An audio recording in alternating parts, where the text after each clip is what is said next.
Do you want to learn more on how to put money to work in regenerative food and agriculture? Follow our video course via investinginregenerativeagriculture.com/course or in the links below. Now, on to the podcast. What does regenerative dairy look like, and how do you build a lighthouse example for many industrial dairies in the US? Plus, can regenerative dairy be a medicine? Welcome to another episode of Investing in Regenerative Agriculture, Investing as if the planet mattered, a podcast show where I talk to the pioneers in the regenerative food and agriculture space to learn more on how to put our money to work to regenerate soil, people, local communities and ecosystems while making an appropriate and fair return. Why my focus on soil and regeneration? Because so many of the pressing issues we face today have their roots in how we treat our land, grow our food and what we eat. And it's time that we as investors, big and small, and consumers start paying much more attention to the dirt/soil underneath our feet. In March last year, we launched our membership community to make it easy for fans to support our work. And so many of you have joined as a member. We've launched different types of benefits, exclusive content, Q&A webinars with former guests, Ask Me Anything sessions, plus so much more to come in the future. For more information on the different tiers, benefits and how to become a member, check gumroad.com/investingregen.ag or find the link below. Thank you. Welcome to another episode today with Stephanie and Blake Alexandre, the owners of the Alexandre Family Farm, the first regenerative dairy in the world, and we're definitely going to unpack that. The fourth generation dairy farmers with over 40 years of experience. Blake and Stephanie founded the Alexandre Family Farm in Crescent City, California in 1988. Welcome, Blake and Stephanie. Thank you. It's great to be here. Yes, thank you. And so to start with an obvious question, but are you born on a farm, on a dairy farm? What is your connection to soil? Did you move out to that? Was it a very conscious choice? Was it, I wouldn't say forced, but what is your story leading to one of the leading regenerative dairy farms in the world? Yeah, we're both products of growing up here in California, just on opposite ends of the state. And so I'm from the extreme Northern California, where I'm fourth generation on my mom's side of the family. And my dad was actually an immigrant from the Portuguese islands, the Azores. And so I grew up as the only son in our family with two sisters, knowing that I was always going to be outside working with dad and ultimately growing up to be a dairyman, right? We lived on a rented and a leased facility for my entire life. And so I didn't know where I was going to be a dairyman, and that later evolved. But absolutely inherited this career, just didn't inherit any land with it. And then I grew up in Southern California, as Blake said. My great-grandfather immigrated from the Netherlands in the LA area and started dairying there. And then eventually I grew up 45 minutes from LA, where we contributed to the LA milk pool, and always prayed I'd marry a dairy farmer. Love being on the dairy, love working the dairy.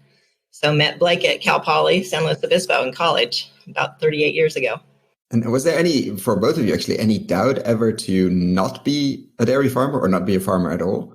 Never. Absolutely never. I was raised thinking that I as a woman could be a dairy farmer. I was that involved in our family dairy.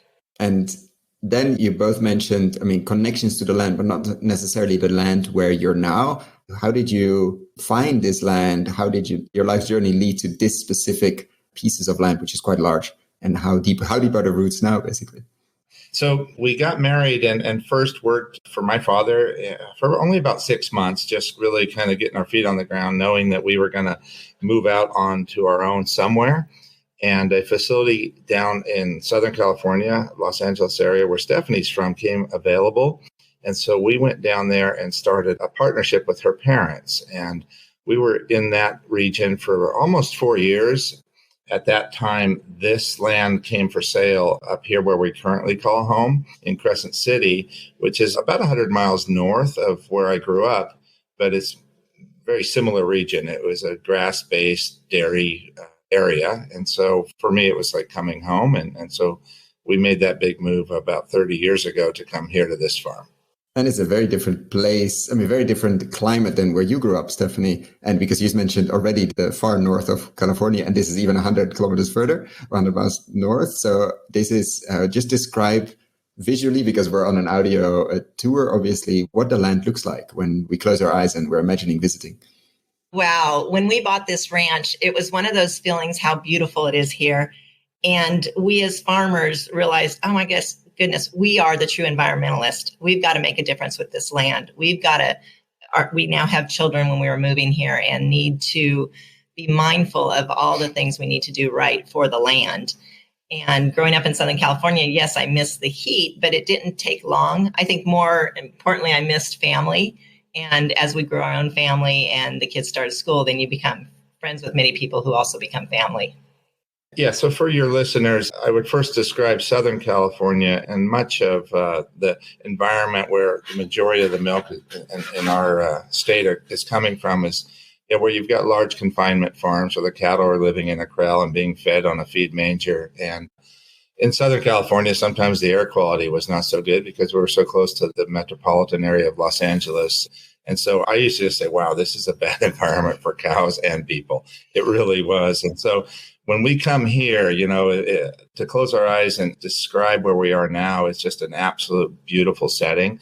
We've got the ocean about 2 kilometers to the west, and we can't see it, but we can hear it. And the reason we can't see it is because there's beautiful trees in between, and our land goes right up to the trees, and some of those trees are on our ranch. And then looking in all 3 other directions, you kind of see the same thing because we're in a bit of a valley, a small valley, but there's hills that are just green all year long with evergreen trees. We're on the northern end of the redwood forest. And so we've got redwood trees that are really close and even on our ranch. And then it's a green valley with little creeks and drainages draining through it. And so nothing's square and straight. It's just very natural and beautiful. And we've done a lot of riparian restoration work to replant trees to make those waterways even more scenic and more environmentally friendly and actually just more enjoyable for even us, right? That's, we're the ones that live here and see it every day. Yeah, and the average daily temperature through the year is 11 degrees from winter to summer. So in the winter, it stays pretty mild. We do get a lot of rain, 80 to 100 inches. So that allows us to be green. And when you talk about the whole Western United States being in a drought, we're kind of immune to that so far. And our summers, we get the fog because it gets hot inland. And we really appreciate that. So the cows don't need shade when they're out grazing. Yeah, and I'm imagining you didn't put, because you mentioned nothing is square and straight, you didn't put a huge confinement factory there as you've seen in the South. When you arrived, what was the farm like and what did you change? Yeah, excellent question, because there's the farm had been built for about a 1,000 cow dairy. And so there are facilities. Because of that rainfall that Stephanie mentioned, we need to have shelter for our cows in the winter months.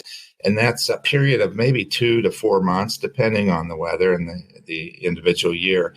And so we have what we call freestall barns, where the cows have cubicles where they can lay down and then eat on the manger. We can bring feed to them. And typically the feed that we use is grass silage or haylage that we've made on our farm in the spring and summertime, and some alfalfa hay that's grown inland at other ranches where we have one ranch, and we kind of buy about 50% of our hay as well.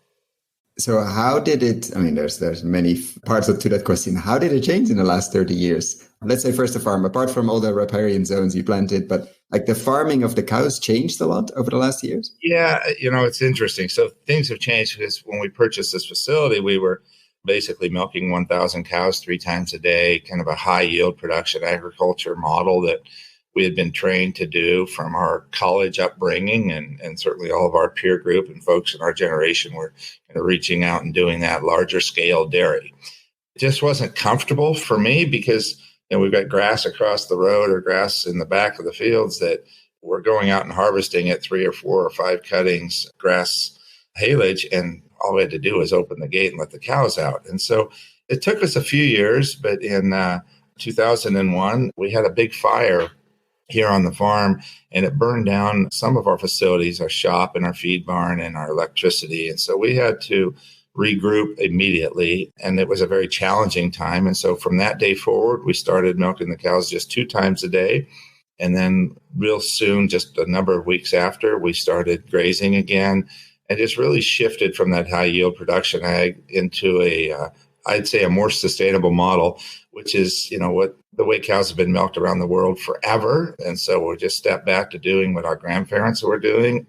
and really my dad at some point. And then, we've had this evolution of the dairy industry to get bigger and faster. And so we just slowed it down a tick, and it's been a wonderful move. And then that led to organic, which leads to all kinds of other wonderful advantages. I would also add to that, early on, we befriended an agronomist who was just in town the other day, and he taught us about organic matter in the soil. So we started testing our organic matters early on and mindful of those concepts in the soil. Not a lot yet. It was when in 2001 or 2003, we went to Acres USA and just started learning. I always say Blake became a soil grass enthusiast after he heard Gary Zimmer, who wrote the book, The Biological Farmer. And I became a nutrient-dense foodie mom in the kitchen and got involved in Weston A. Price and things like that, where it's all about nutrition, and that's what's going to heal people. And what did your peer group think of that? Or maybe even your parents, like the people that sent you to these colleges where, let's say, they taught a different system? Sure. Yeah, that's an excellent question, because I guess the first answer I want to say is, well, we didn't ask their opinion, right? We kind of kept it somewhat. Probably better, somewhat quiet. But I remember years ago when a friend of mine was into selling organic produce, and I know what I thought of him and what that route that he took. And so here I was 5 years later, kind of stepping down the same trail. And so I knew enough not to really ask everyone's opinion. And so I think one of our mottos is to stay home, work hard, and try to prove everybody wrong if they have a negative opinion, and certainly focus on what we can do and make a change right here in our little world that eventually just grows and snowballs. And as our products leave, then we're hopefully making a difference in the ultimate world. And has that changed, like the opinion of, let's say, the outside world in the last years, over the last few decades? Have you seen a shift there, or have you maybe also changed your bubble around you, obviously, in a sense of more people like you mentioned before? I would say yes, there definitely has been a shift. I think the mindfulness of better foods out there, and also people are realizing that, one, they don't want processed foods. That's the first thing. But also organics. We're starting to see more in the media about the dangers of chemicals in the health system and what they're doing in the correlation to cancers in different regions of the country. And that's important. And so you can see with the growth in sales of organic products, and milk is usually the first thing, dairy, that people turn to. Yeah, I would also answer the question, so certainly what Stephanie says is consumers have changed. Their awareness is much higher. And so then that trickles all the way back to the farm, through the retailers and the distributors and the marketers. But I think your question was really, what is our peer group's opinion changed? And it's I think some have changed. Our peer group has probably changed the most, not their mindset, just different faces. And, we're still friends with the other folks that we knew from 40 years ago, and they're continuing to do what they do in terms of their path of conventional agriculture. And what we're trying to do is become a model for them, as well as the folks that already embrace what we do. And the way we become a model is by trying to do this at large scale and showing folks that, it's not just kind of hippy dippy trippy stuff, and it's not just glorified gardening. This is real high yield production agriculture with an old fashioned twist to it, is somewhat making way better nutrient dense food and getting a premium for it. And so it makes a difference. It's sustainable and it makes a difference. I think this is a good moment to describe the farm, just for anybody listening and hasn't seen the website. Obviously, I will link it below. But what would you, in a few sentences, how would you describe currently the farm size? What are you actually next to dairy? What are you doing to the dairy, to the land? How would you describe your farm in a few sentences? So it's a family farm made up of Stephanie and I, and our 5 children have grown up here. They're all now in their 20s. Oldest one just turned 31. The 3 oldest are married and working for us and with us and part of the farm. The farm has grown, and the rest of that family is now 80, 90 employees that work on the farm. The farm is located in 3 counties now and 5 milk barns. And so we've just grown a lot. And so there's a lot of activity every week, every day, and it takes a lot of people and a lot of coordination. In general, it's a green grass setting, 365 days a year. We just have beautiful weather. much like an Ireland or a New Zealand type of setting. And cows are out on grass probably 320 to 340 days a year, but we do have to put them in somewhat during the winter. Depending on the rainfall today, it's just like as we get a break, they can go out. We've got heifers, young stock out grazing today all winter long, and even some of our dry cows. And so we lean on grass a lot and grow really high quality grass. And then also in the setting, the pastures are broken into paddocks so that it allows us to rotational graze. The cows, when they are grazing, they always get a new portion of grass so that they're always just grazing the freshest stuff that's allocated to them daily. And there's creeks and sloughs that go through our ranch that are all fenced off, and we plant trees every year still. We started those tree plantings when the kids were little, and they don't even remember it, but they see big trees now in the creeks. And so that's a beautiful scenic look. And as Blake said, you can hear the ocean most of the time. We get that cool breeze in the summer. And lots of wildlife. 250 species of birds live on our farm. A large herd of Roosevelt elk, 200 to 300 head. They're here every day. Bald eagle nest. Yeah.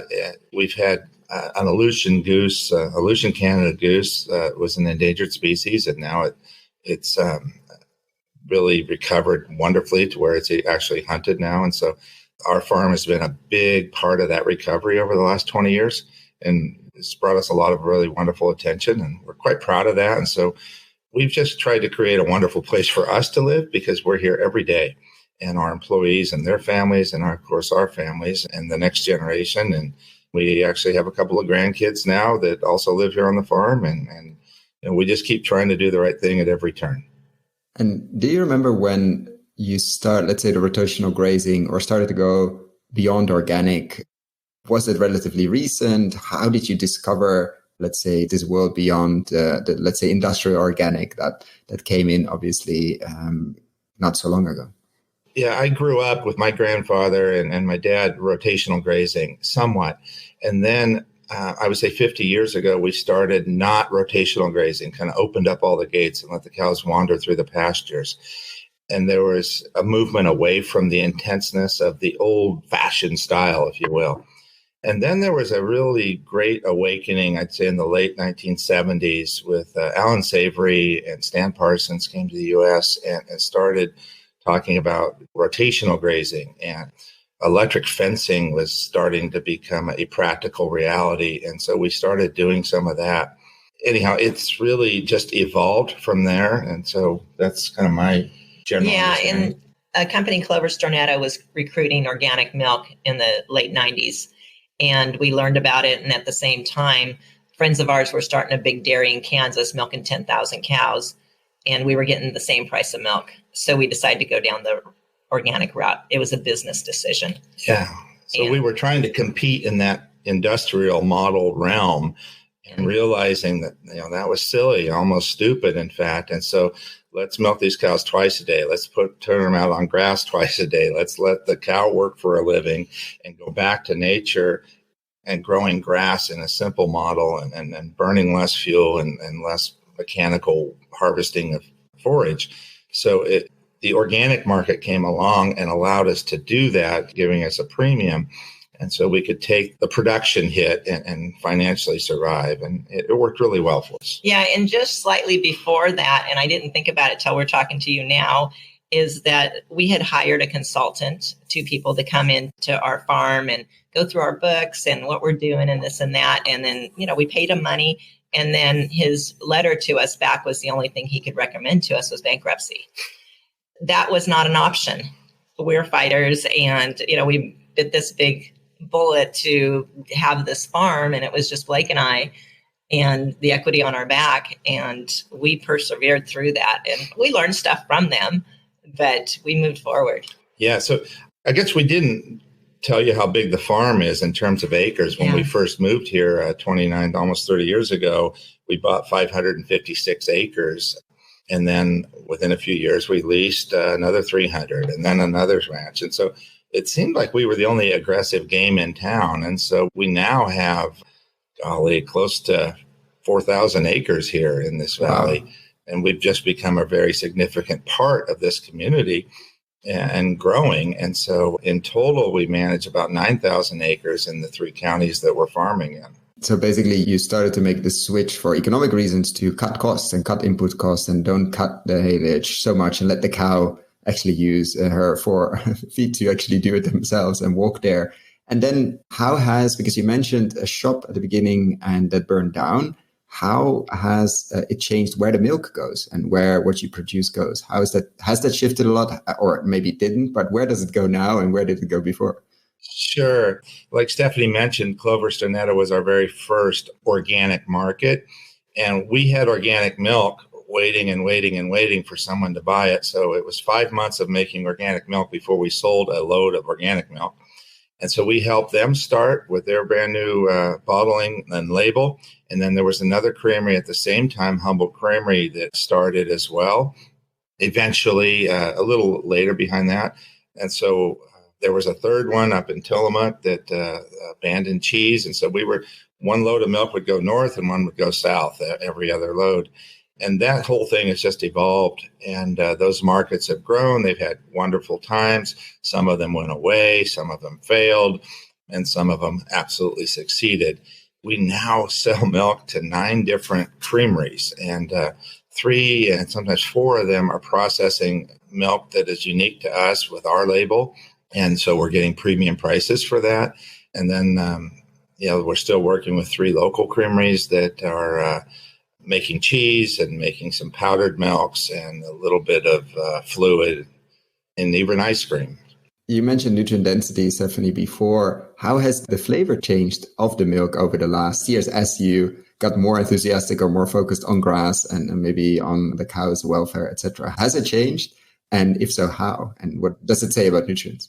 Absolutely, it's changed. And I think I'm able to compare because I have siblings in the conventional dairy business in Central California. And I taste their milk and always would taste our milk after and just know that it just had a more flavorful taste to it. And part of it is the genetics we're using. When we went back to grazing full time, we searched for those grass-based genetics. So we originally went to New Zealand for the Kiwi cross and brought those genetics into our herd.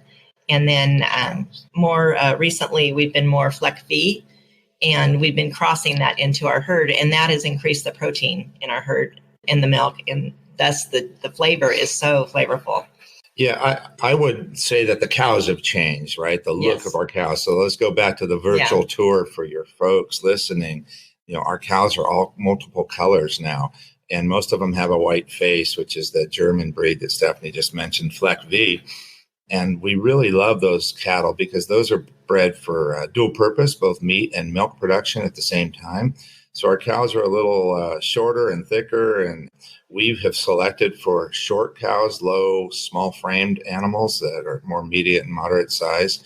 And so literally they're a bit more athletic. They can walk farther to go get their pasture. And we do ask them to do that quite often. And you became the first officially certified regenerative organic dairy in the world through ROC. We interviewed Elizabeth on the podcast. I will definitely link it below. What was that process like? Was it like I wouldn't say a lot of work, but for everything you were already doing, was there still a big gap, or was it mostly paperwork? Or how did you get involved in and why did you want to be certified? As it seems like you're selling already everything relatively local, organic premiums, etc. Why the jump, or why the step, and a lot of work that comes with it with ROC? Yeah. So we've been open-minded and I guess willing to jump into everything and anything and really trying to find value for what we do. And primarily motivated by the fact that we had 5 children and we wanted our farm to evolve into something that was a real viable option for them as they grew up and met their spouse and made an adult decision on where to work. We didn't want them coming home to a farm that was painful and less of an opportunity than they had out there in the big world. And so that's always motivated us to look and be open-minded to anything out there.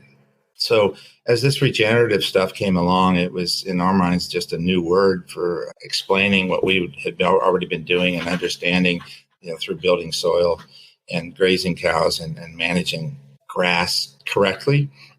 So we had our daughter, Vanessa, who's about 4 years ago, just start getting involved with both of these groups that wanted to do a regenerative certification. And that was through the Savory Institute and also the Regenerative Organic Alliance.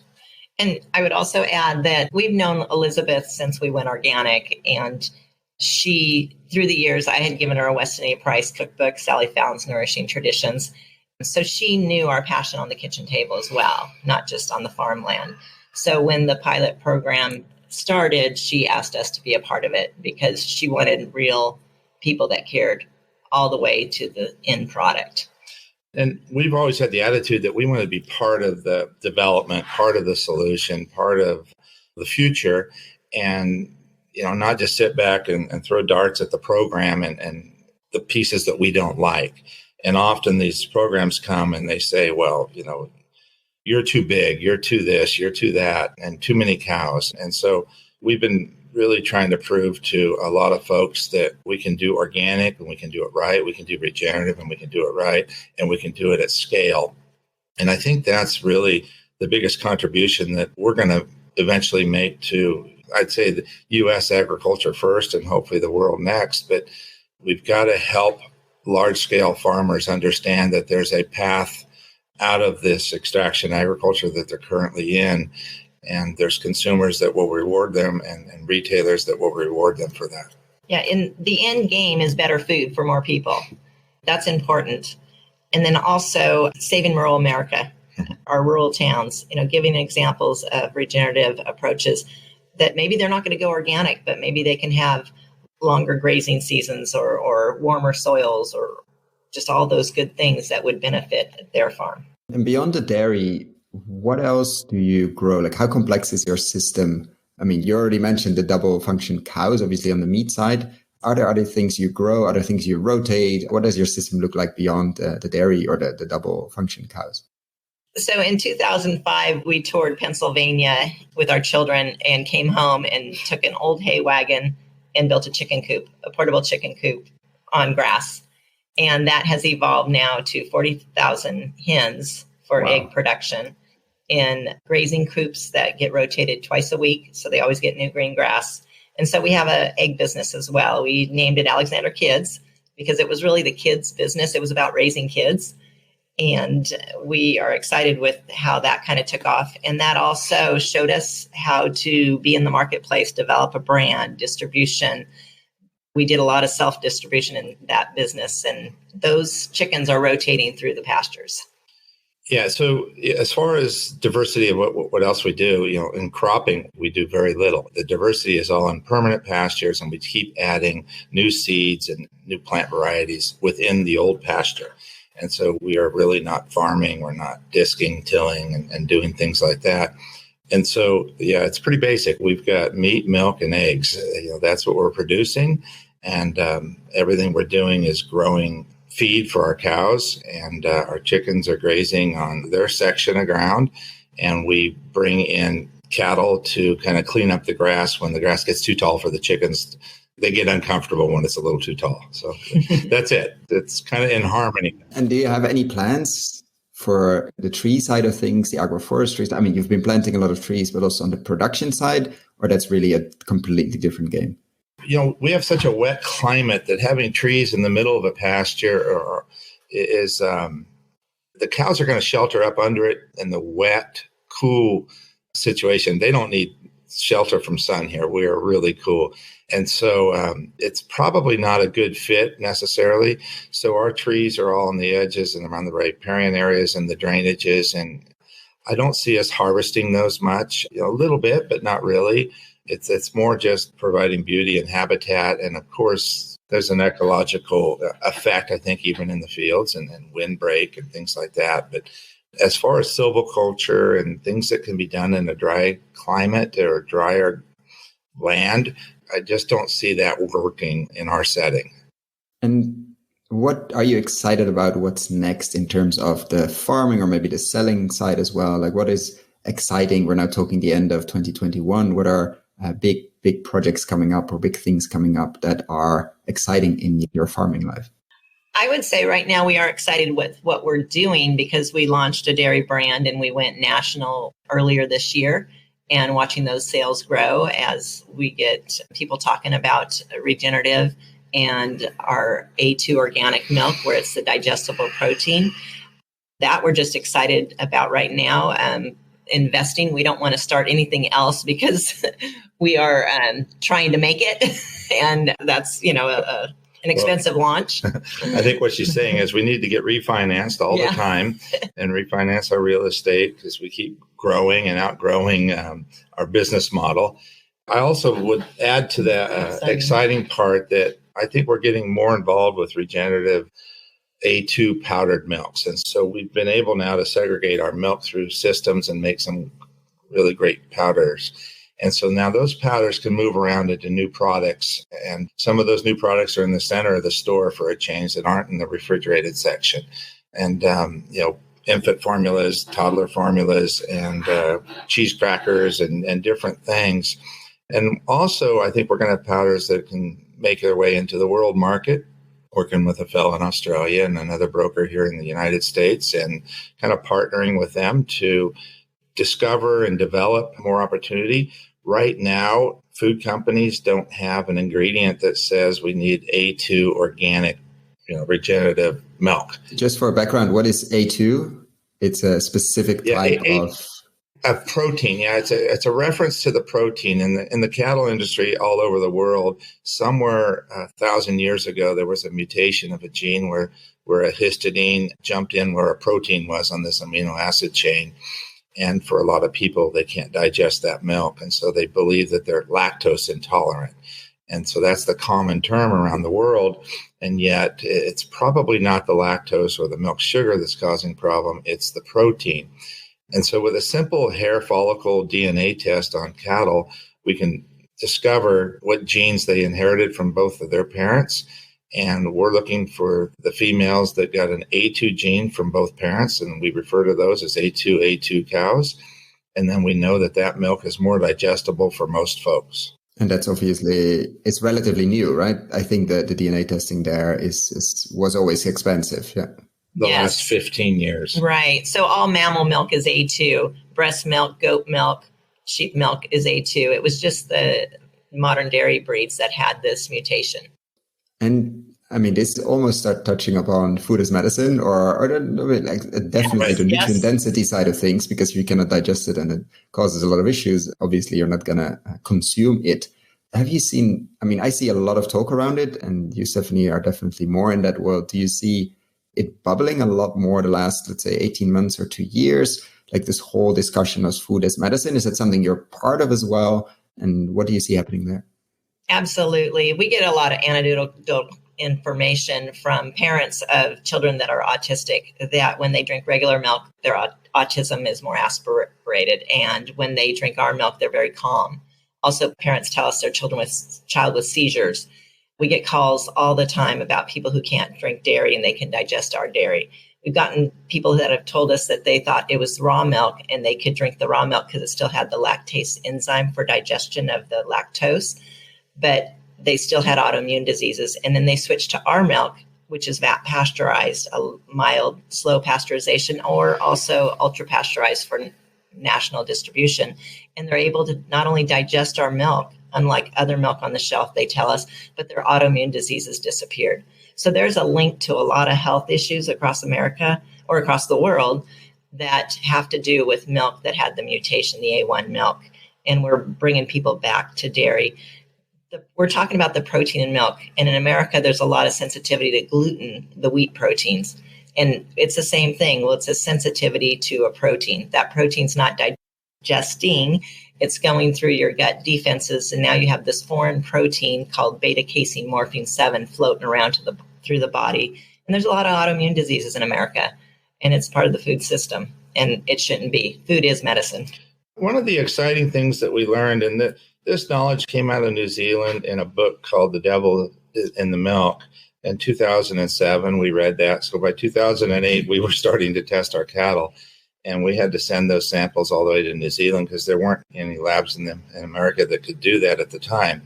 And so it absolutely was, kind of cutting edge technology. And then There's a conventional version of this milk called the A2 Milk Company that has been marketing milk in Australia, New Zealand, and even into Asia, China, and around the world now in different parts quite successfully.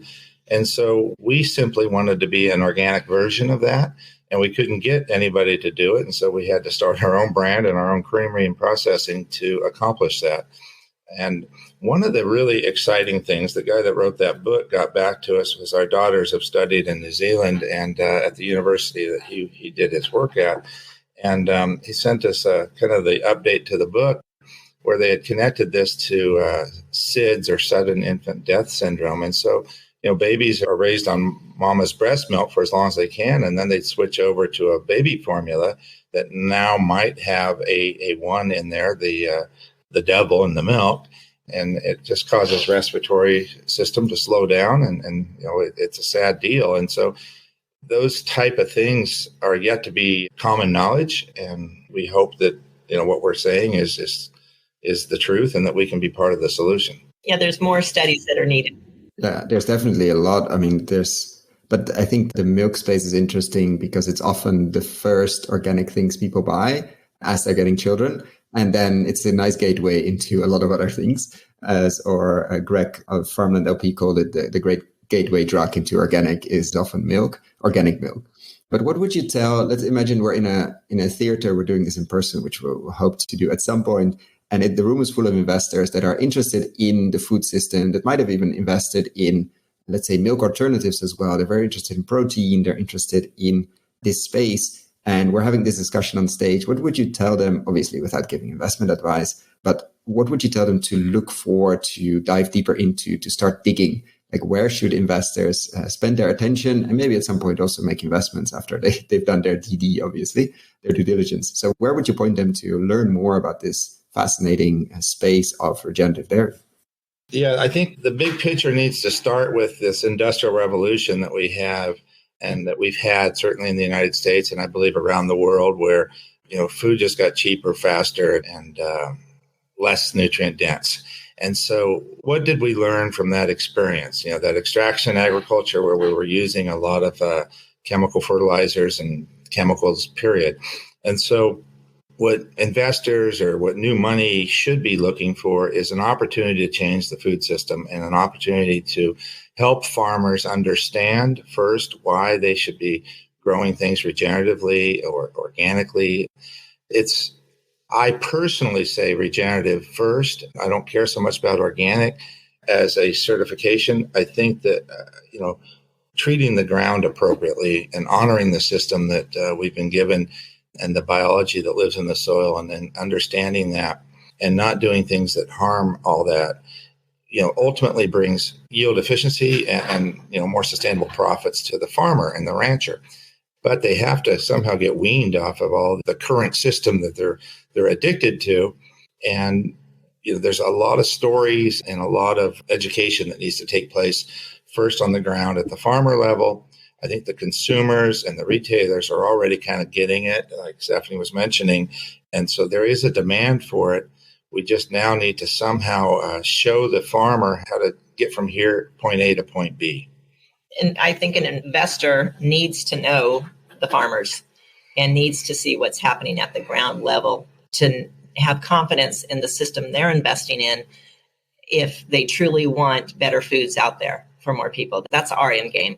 And I am a core organic person and want that clarity and surety that it's clean food.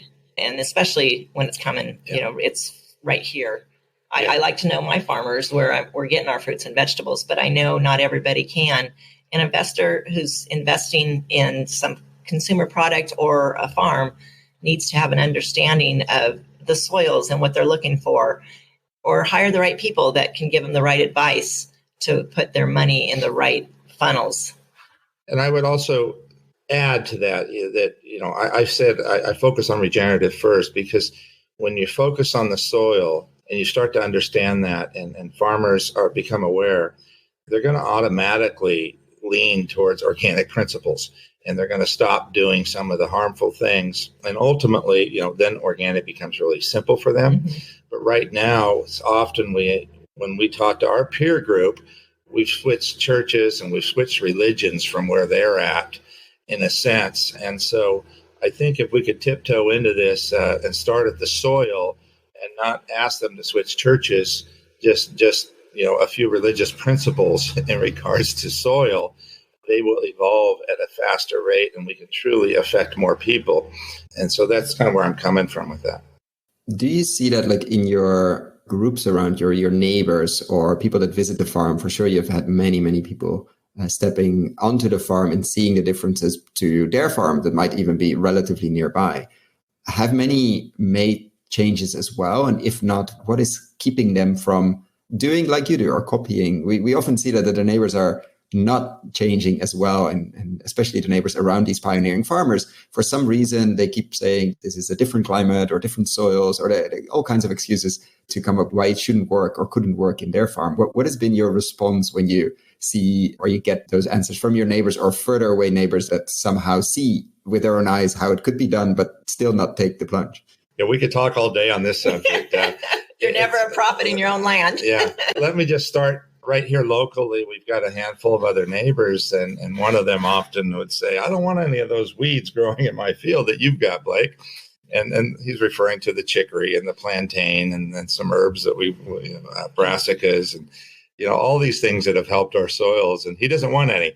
Well, bottom line is he's selling his cows. He's getting out of the dairy business this month. And it's sad, right? And so it didn't have interest in, a next generation that had interest in the soil or interested in the long-term sustainability of their farm. And that's what I'm talking about is, we have to somehow educate farmers to understand that there's a better path forward that is truly sustainable. And sustainable from a farmer's point of view means that it needs to be profitable. And we do have a lot of people that come here and admire what we do, and some that come and don't notice. And, we had friends over for dinner just this weekend, and they're like, man, your ranch is just beautiful compared to the neighbors. It's incredible. And, this is a fellow that owns a roofing company in town, and he can tell. Of course. Yeah. And then we also dairy in Blake's hometown, Ferndale, and our son is on that dairy. And we have seen that it's a dairy community where there are a lot of other dairies and they ship to the local cheese plant like we do, Rumiana cheese. And there's been a little bit more progression on definitely going organic there. And we're seeing them rotational grazing. We're seeing better seeds come in and the agronomist stopping in that town. So that's great to see. But I think because there was more other dairies that went organic and started listening as opposed to where we originally started, where we live, it was more of remember, we moved into this town and there was nobody who wanted the ranches, so we were able to grow. And thus the ones that are in the dairy business still here kind of were just in that same paradigm where they just always did what they did and the next generation didn't come back. Yeah, and the other community that Stephanie is referring to, which is my hometown, where our son is fifth generation on the farm that my great-grandfather started 100 years ago. And so there's a tighter connection to that community in a sense that there's neighbors that have also been there for a long time. And we've all kind of evolved together at a slower pace there. And, it's neat to have that as a contrast to what we were, first describing up here, right here in our backyard. Mm-hmm. Yeah, I can imagine. And a shout out to Joe Baird of Rumiana Cheese, who introduced us. Yes, and the reason why we're talking here. And another thing, I'll put it in the show notes. They just published piece of research in the Netherlands on regenerative dairies, where they showed actually the economical side of things. So they're outperforming their conventional extractive neighbors or non-neighbors, or let's say somewhere else in the country. So the economic side of things, I only found the article in Dutch, so you have to Google translate it or deeply, but it's definitely understandable if you find a translator. It's quite interesting. I'm very interested always in the profitability side of things as well, because it's much easier to convince people that it's at least the same level. People say, yeah, but this is the hippie stuff that you mentioned before, and this can never be profitable, and et cetera, et cetera. And the research that Jonathan Lundgren and the team is doing, we had him on the call on the podcast once, and he's doing some other research in almonds and on the meat side as well. Very, very interesting. And unfortunately, very few people do that kind of comparison and taking a nice sample size of forward-thinking farmers compared to the rest and just showing the level of input costs, showing the level of birds connected to that, showing the level of profitability, etc. So I will link those below for whoever is interested in that. And then a contrarian question, definitely borrowed from John Kemp, who we both know. Where are you when you go to, let's say, even to an organic conference like Acres, etc.? Where are you thinking very different from your peers? What do you believe to be true about this space compared to others? Sure. Here in the United States, we have the Farm Bureau. We have state farm bureaus, and I've been really active there, and even had a chance to speak at our National Farm Bureau convention, which is the American Farm Bureau, 3 different times. And there's like 7,000 people there. And the last talk I gave was titled "Honor Soil as You Would Your Grandchildren." And again, we're just trying to plant seeds in their mind that opens them up to a different possibility. Buying less fertilizer next year will be a good thing.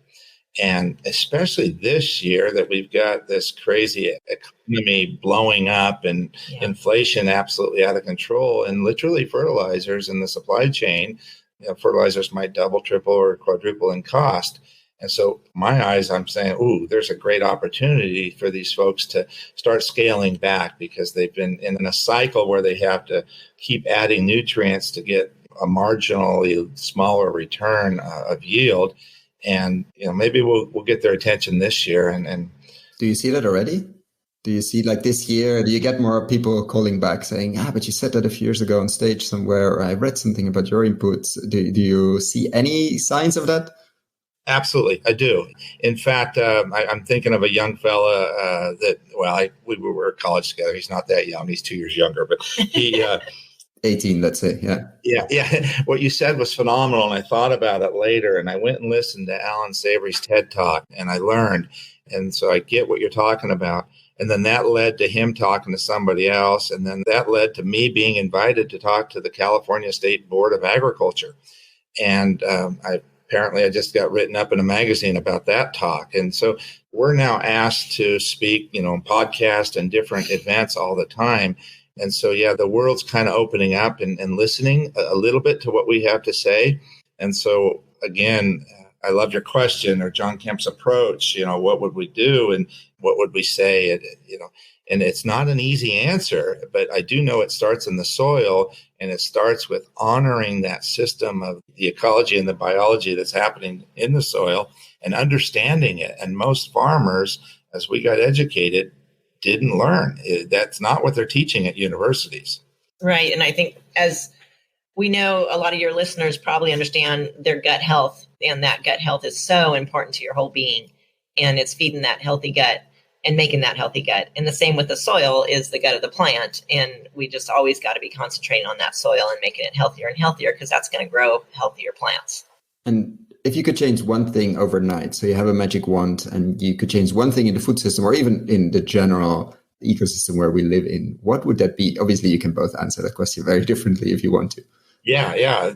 I'll start. And I would change the soil management of the farmer and get them off the chemical path, because, down this regenerative organic approach, they would ultimately see more sustainable long-term benefits, yields, and profits.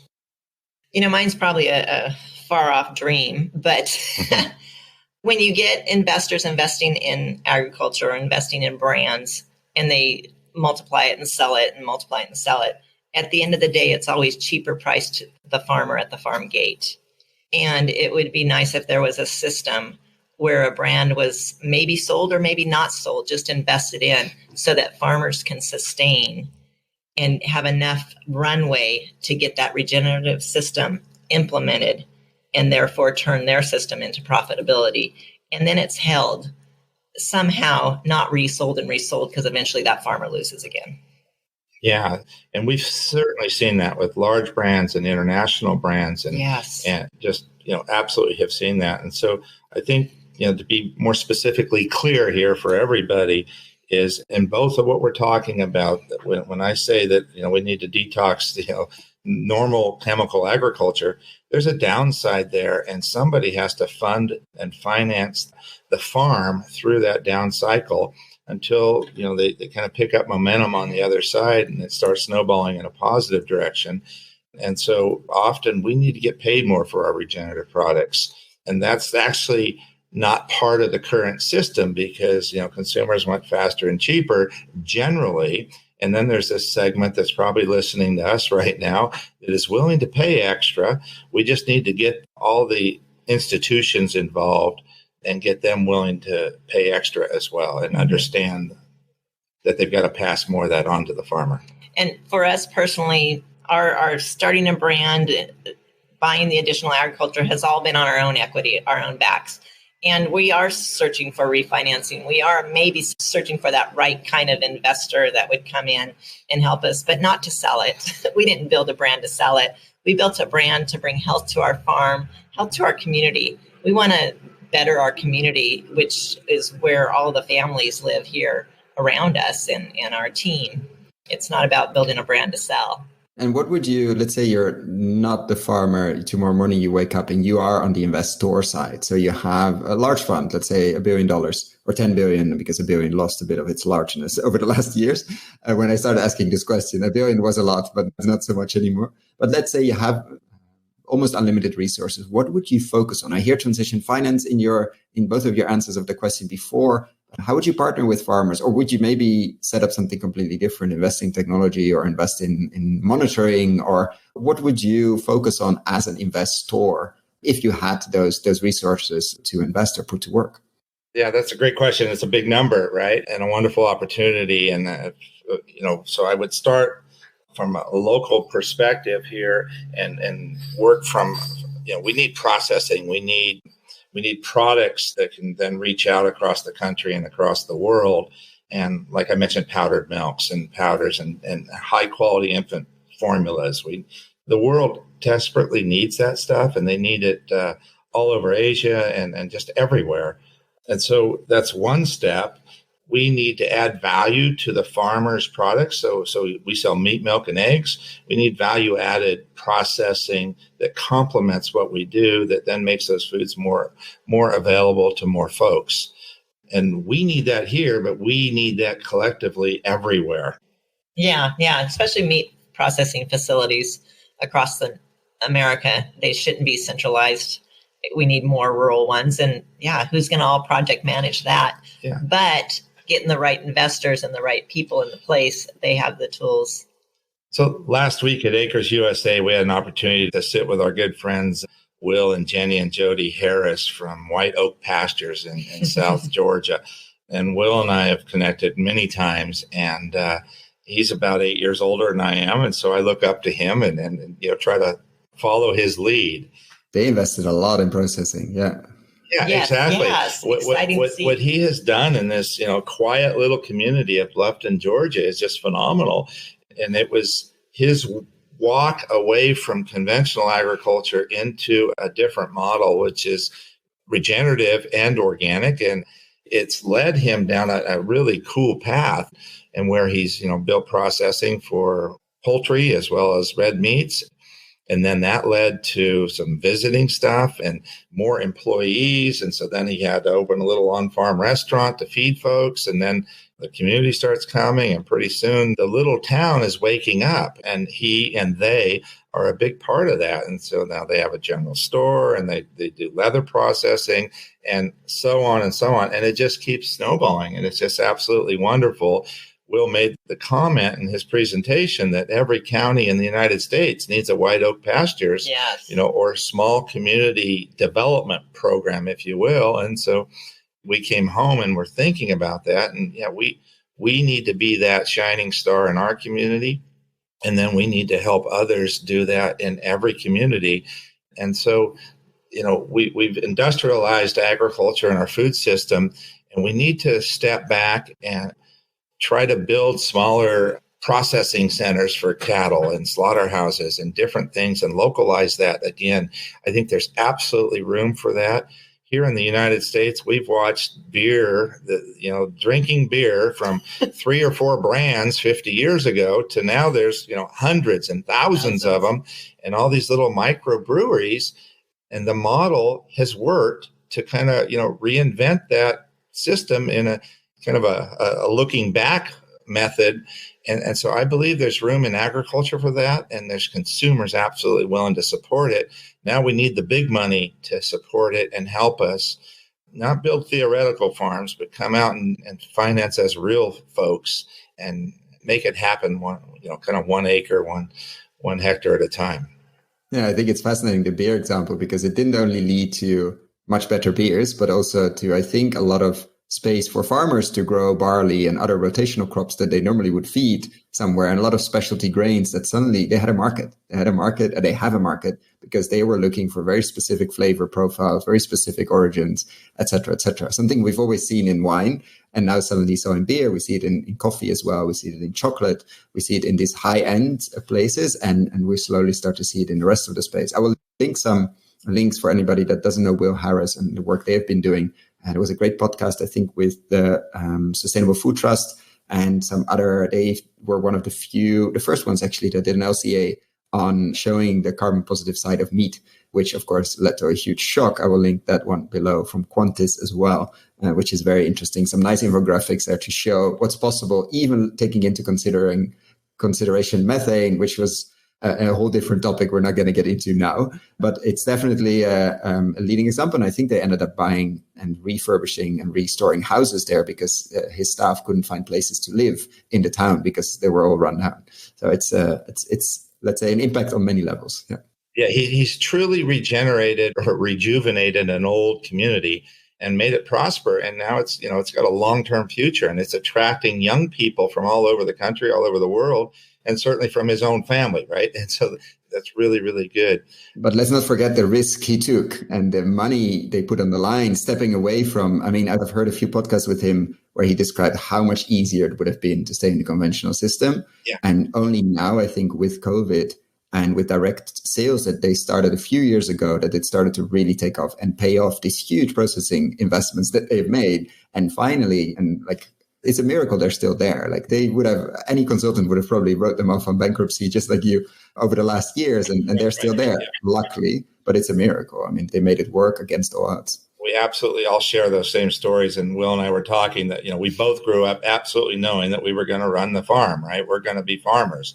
And yet our kids really did or didn't. And we were talking to his daughters about that, and they weighed in and how they wanted to get off the farm, but ultimately they came back because, it was a wonderful option. And so we're living through that as well with our kids. I also just wanted to add to this kind of theoretical, where would funding go and what should it do? So it should develop these farms that are more attached and more intricately connected to the community. And then I think of our cities. And so what I'm really saying is we need to depopulate some of the cities in a sense. And COVID has helped us do that. So everybody's learned that they can now work from home. And well, wouldn't it just be cool if their home was closer to a farm and closer to their food? Or on a farm. Yeah. Or on the farm, exactly. And so, it just opens up, I think, all kinds of opportunity for this, stepping back in time and rethinking our entire lifestyle. I think that's a great rabbit hole to dive into another time, but also a great way to end this conversation. I want to thank you both so much for opening up, for taking the time in your very busy schedule, running a small but massive farm at the same time. Right. And a lot of different spinning plates, I think, to keep up. So thank you so much for this sharing. And of course, good luck. And I hope to check in person at some point when that's possible again. Yeah, thank you, Koen. Yeah. If you're ever out on the North Coast, please visit. It's beautiful here. Absolutely. Yeah, we will run into you somewhere. So thank you for having us. It's just wonderful to meet you and get to know you. And thanks for the opportunity. If you found the Investing in Regenerative Agriculture and Food podcast valuable, there are a few simple ways you can use to support it. Number 1, rate and review the podcast on your podcast app. That's the best way for other listeners to find the podcast, and it only takes a few seconds. Number 2, share this podcast on social media or email it to your friends and colleagues. Number 3, if this podcast has been of value to you, and if you have the means, please join my membership community to help grow this platform and allow me to take it further. You can find all the details on gumroad.com/investingregenag or in the description below. Thank you so much, and see you at the next podcast.